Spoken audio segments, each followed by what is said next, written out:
پاکستان وایي چې اسلامي امارت د ژر تر ژره د تورخم لانجه حل کړي.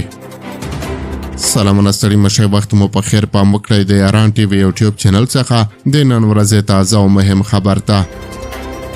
د پاکستان د بهرنیو چارو وزارت ویان د وایي د تورخم دروازه د اسلامي امارت له لوري د ډیورن کرښې پر لانجمنه سیمه د پوسټو جوړولو په غبرګون کې تړل شوی. نوموړي له اسلامي امارت غوښتنه کړې چې یاده ستونزه ژر تر ژره حل کړي.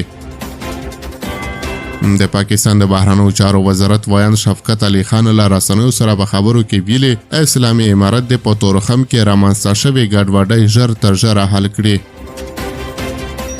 نوموړی وایي چې اسلامي امارت پر ډیورن کرښه د 2 سرحدي پوسټو جوړولو هڅه وکړه او د پاکستاني ځواکونو له غبرګون وروسته د اسلامي امارت ځواکونو پر پاکستاني لوري راځي کړي دي چې له امله پاکستان د تورخم دروازه بند کړې ده.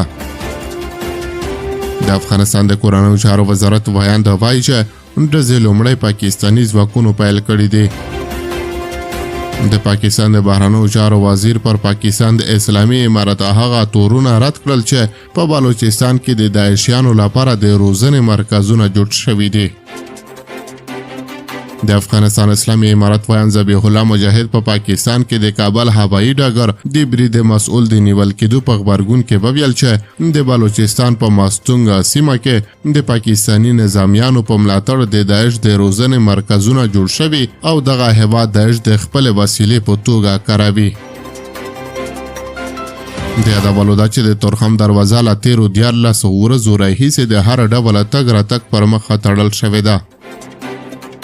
سرچینه وایي چې په تورخم کې د افغانستان اسلامي امارت او پاکستاني ځواکونو ترمنځ په نښتو کې 11 پاکستاني پوځیان وژل شوي او یو افغان سرتیری شهید شوی دی.